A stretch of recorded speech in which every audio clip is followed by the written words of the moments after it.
Bonjour à tous, j'espère que vous allez bien, bienvenue dans cette nouvelle vidéo, ici DinoRaptor pour un nouveau top aujourd'hui, un nouveau top qui s'inscrira, je l'espère, dans la durée. On va commencer cette vidéo par le sujet du jour avec deux sujets dont un je vais parler très furtivement, enfin très rapidement en étant clair et concis. Sur ce qui s'est passé lors de mon live Pokémon Platine hier. J'aimerais revenir rapidement dessus et vous expliquer deux, trois choses. Et après, on parlera des meilleurs Pokémon de type électrique dans l'histoire de la stratégie Pokémon. Selon mon vécu dans les jeux Pokémon, bien évidemment. Encore une fois, je précise que ce n'est que deux vécus personnels que je parle.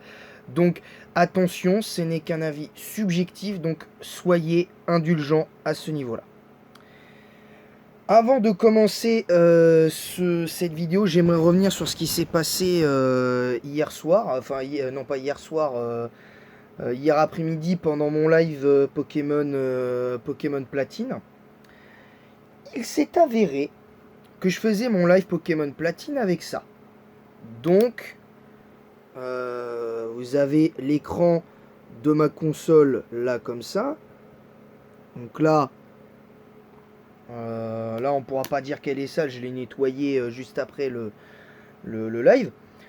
Au départ, une personne qui a voulu troll deux fois avec sûrement avec un compte différent, alors que je lui avais interdit de le faire, bah l'a quand même fait, a troll deux fois, a essayé de gâcher deux fois le live d'hier, en me donnant un ordre, en me disant tu vas faire tout de suite, tu vas nettoyer tout de suite, c'est un ordre, ton écran de DS. Alors oui, je suis conscient qu'il aurait fallu que je nettoie l'écran, ça je dirais pas le contraire, mais il y a une manière de le dire. Voilà, déjà il y a une manière de... il y a une manière de dire les choses. Parce que qu'on me donne des conseils pour améliorer mes vidéos, que je monte, je fasse du montage avec mes vidéos, que je fasse des miniatures, etc., etc. Je vais vous dire sincèrement, c'est pas un problème ça. Ça c'est pas un problème, ça je sais pour ça je sais. Autre chose très importante également, c'est que si on me dit de nettoyer mon écran, je le ferai, mais pas en live. Ça que j'espère que certaines personnes le comprendront. Hein, je parle pas de tous ceux qui ont commenté en bien le live d'hier et tout ça. Donc j'espère que certains le comprendront. Donc cette personne-là est permaban. J'espère qu'elle reviendra pas troll parce que clairement la personne va pas dire en question, va avoir des problèmes en elle-même, mais je risque de d'activer certains leviers, notamment la justice pour harcèlement. Donc je peux vous garantir que ça risque d'aller très loin si ça continue comme ça. Je vous le dis sincèrement. Voilà. Bref. Pour terminer, moi je trouve que c'est que vous me dites, quand vous me dites oui, il faudrait que tu améliores ci, il faut que tu améliores ça, je veux bien. Qu'on me dise ouais, il faudrait que tu nettoies ton écran de console parce que c'est quand même du matériel. Hein. C'est quand même du matériel, faut qu'il soit entretenu, je suis d'accord. Mais dites-le moi avant de commencer le let's play. Parce que si c'était arrivé avant le let's play, j'aurais rien dit. Même avec un truc comme ça, j'aurais rien dit. Tout simplement parce que j'aurais pris les 30 secondes pour nettoyer le truc. Si c'était arrivé vraiment avant que je commence le let's play, pendant le live, j'aurais rien dit. J'aurais pu faire durer le live un peu plus longtemps. Donc voilà. C'est aussi simple que ça. Donc les personnes qui sur cette chaîne, les nouveaux qui commenteront sur cette chaîne, ces messages s'adressent aux nouveaux qui ne s'abonnent pas mais qui commentent ma chaîne. Ceux qui ne s'abonnent pas et commentent la chaîne sur ma chaîne YouTube et qui commentent de la manière dont ça a été fait hier seront permaban. S'il y a seulement et seulement s'il y a des insultes. Je tiens à le dire. Donc,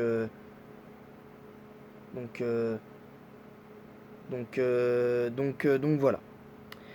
Donc c'est parti, on va repartir sur un sujet un peu plus intéressant. On va repartir sur les meilleurs Pokémon de type électrique.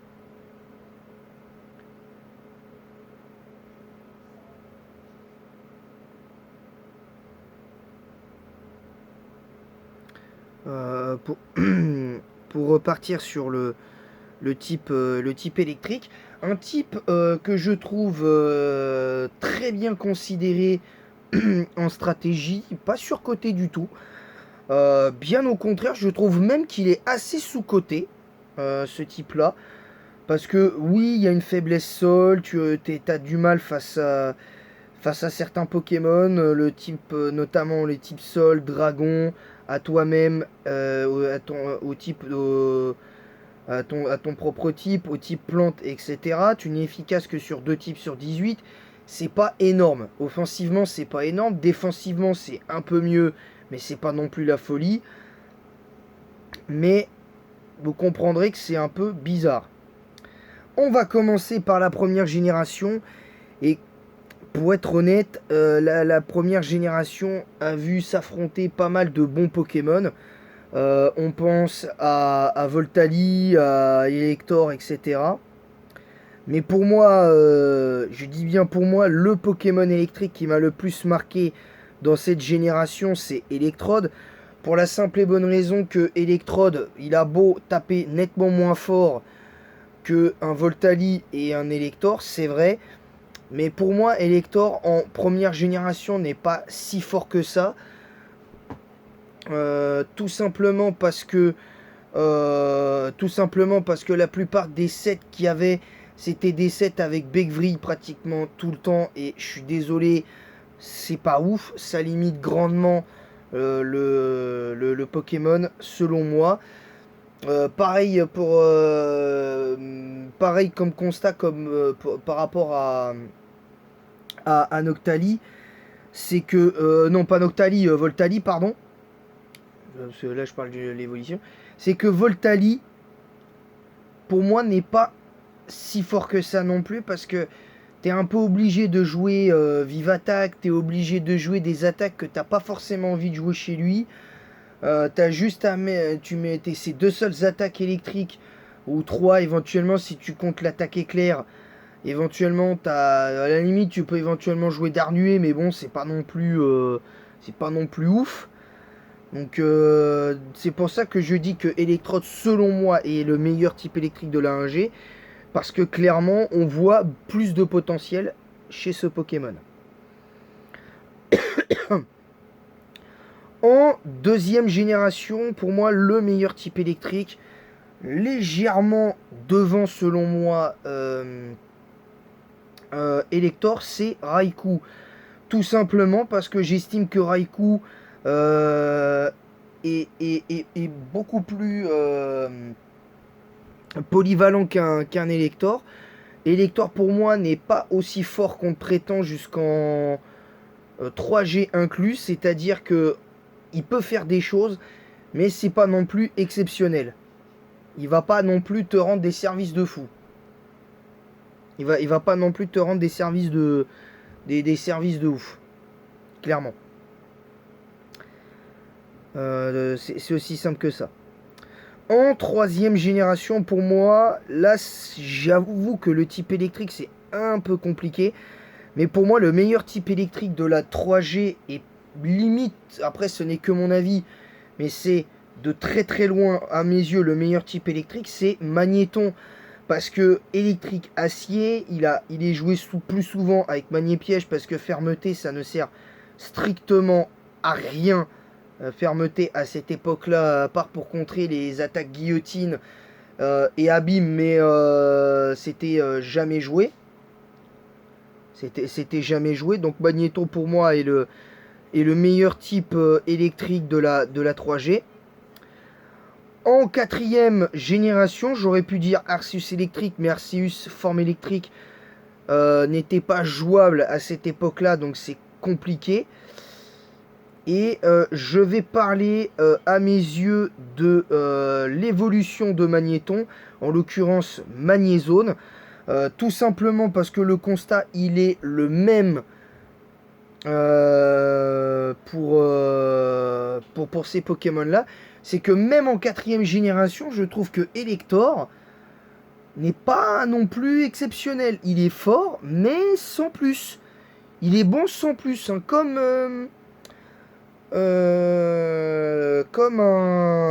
pour la 2G, la 3G, il est fort, mais sans plus. Pour moi, c'est pas non plus la grande folie. Pour moi, c'est pas non plus la grande folie. Et Magnézone, pour moi, est meilleur parce que c'est beaucoup plus intéressant de jouer un Pokémon de cet acabit-là que le reste. En cinquième génération, bah, clairement, Arceus électrique est au-dessus d'Elector, clairement. Qu'on se le dise clairement. Même si après, pour moi, cette forme-là d'Arceus a été surclassée par Elector, mais en 7ème génération. Je vous expliquerai pourquoi d'ailleurs. Et parce que il y a un autre type électrique qui est arrivé, qui a fait son petit bonhomme de chemin en 7ème génération sans pour autant, enfin en 6G sans pour autant non plus être phénoménal. Bien évidemment, mais qui pour moi est meilleur que, encore une fois, bien meilleur qu'un Elector. Vous allez comprendre. Pour la 6G, pour moi, le meilleur type électrique de la 6ème génération, pour moi, c'est Motisma laveuse. Tout simplement parce que Motisma laveuse est beaucoup plus accessible et beaucoup plus intéressant à jouer à ce niveau-là. C'est beaucoup plus intéressant à jouer. C'est aussi simple que ça. En 7ème génération, il y a match avec Cablifère. Mais le fait que Cablifère ait accès à une attaque de setup, chose que n'a absolument pas Elector, je vais mettre Cablifère devant lui, parce que déjà, il y a Boost Chimère. Le bulk est certes moins bon, mais je trouve que Cablifère est vraiment plus intéressant à jouer. Donc après, ce n'est que mon avis personnel, bien évidemment. Je le répète encore une fois. Et on va partir sur la 8ème génération. Et là, par contre, Elector est devant. Là, pour moi, Elector est devant. Parce que Elector, même s'il a été overuse pendant pas mal de générations, ça pas... faut quand même aussi se dire que le méta... où il est pour moi le plus fort, c'est la 8G. Hein, c'est la 5G et la 8. Où il a été vraiment fort. Mais ça, c'est une autre paire de manches. Et enfin, en 9G, alors là, par contre, d'habitude, je parle pas des Pokémon qui sont Alifingos et qui ne sont plus jouables parce qu'on peut aller jusque-là. Parce que oui, on peut aller jusque-là. Et ben, c'est le bon vieux Miraidon. Et pourquoi je dis que Miraidon est maintenant désormais le meilleur type électrique de tous les temps? Parce que c'est clairement le terme, et presque le meilleur Pokémon de tous les temps, très légèrement derrière Mega Rayquaza. Parce que ce Pokémon est polyvalent. Il a un bulk gigantesque, 100 en PV, 100 en défense, 115 en défense spéciale. Bon, il a une attaque de 85 qui pourrait s'apparenter à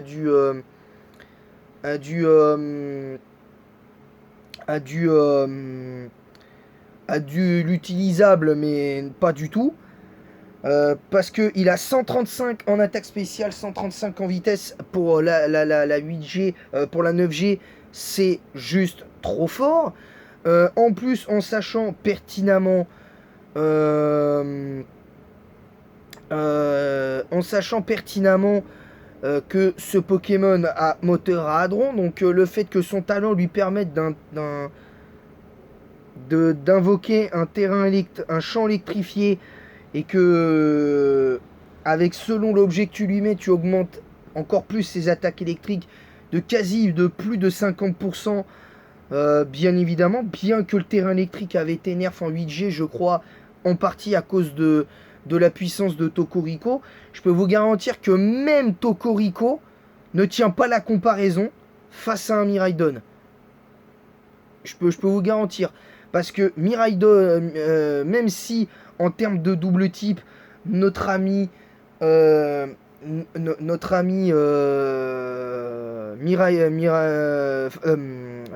Tocorico, pardon, j'y arrivais plus, avait l'avantage de type de par son type fait, avec éclat magique, etc. Mais voilà, seulement aujourd'hui, le terrain électrique est devenu encore plus fumé qu'il ne l'était déjà à l'époque de Tocorico, et ça commençait déjà à faire beaucoup. Donc faut espérer que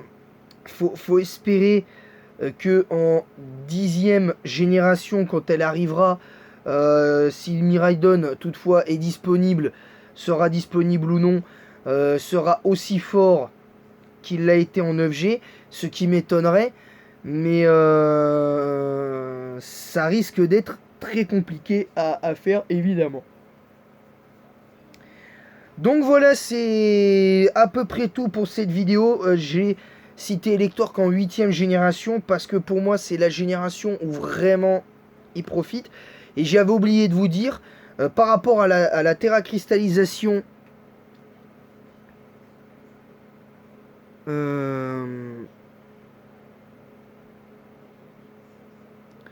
c'est important, c'est important pour moi de le comment dire, de le souligner.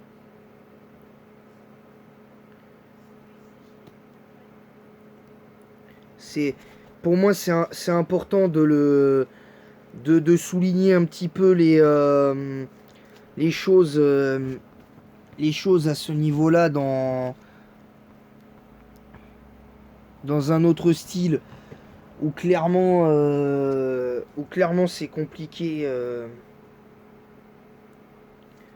où c'est compliqué de faire quelque chose concrètement, mais voilà, c'est aussi simple que ça. Voilà, c'est tout pour cette vidéo. Je vais vous laisser là. Je vous dis du coup à la semaine prochaine pour la suite. D'ailleurs, le programme de la semaine prochaine va être très clair. Lundi, je ne serai pas là. Je ne serai pas disponible en vidéo ni en live, parce que de toute façon, le lundi, il n'y a pas de live. Mardi, il n'y aura pas de vidéo. Mercredi, il n'y en aura pas non plus. Jeudi, il n'y en aura pas. Vendredi, il y aura sûrement la suite, le retour de F1 24 en let's play. Il y aura la suite de Pokémon Gold en let's play notamment. À moins que je bouleverse le programme aujourd'hui, que je décide de faire mon live de Gold aujourd'hui, comme ça on finit l'histoire principale plus rapidement. Mais je sais pas, je vais y réfléchir pour l'instant.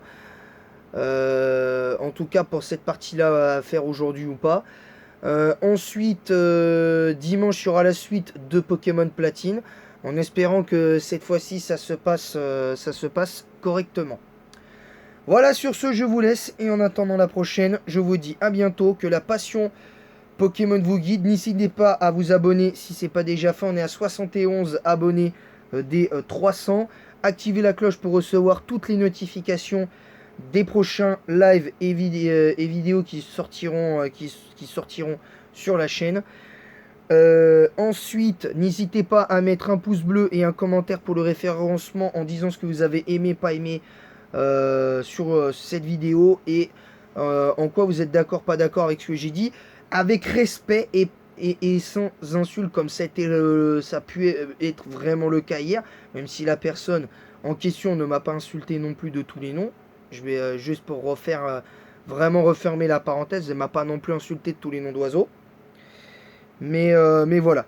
Sur ce, je vous laisse et que la passion Pokémon vous guide. Partagez le lien de ma chaîne YouTube sur Facebook, sur Instagram, Twitch, TikTok, éventuellement Kik et YouTube même. Et en attendant la prochaine, je vous dis à bientôt les amis. Bye!